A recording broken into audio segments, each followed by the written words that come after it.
উত্তরাধিকার সূত্রে পেয়েছি শুধু একগুচ্ছ চাবি। ছোট বড়, মোটা বেটে, নানা রকমের, নানা ধরনের চাবি।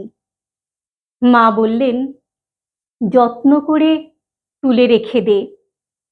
তারপর যখন বয়স বাড়ল, জীবন এবং জীবিকার সন্ধানে পথে নামতে হলো, পকেটে সম্বল শুধু সেই একগুচ্ছ চাবি।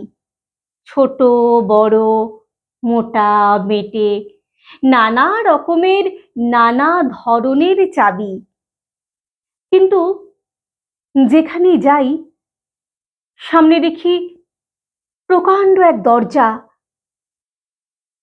আর তাতে ঝুলছে প্রকাণ্ড এক তালা। পকেট থেকে চাবির গুচ্ছ বের করি, এ চাবি সে চাবি ঘোরাই ফেরাই, লাগে না, খোলে না। ক্লান্ত হয়ে ঘরে ফিরি। মা দেখেন আর হাসেন, বলেন, ওরে, তোর বাবার হাতেও ওই চাবি দিয়ে ওই দরজাগুলো খোলেনি।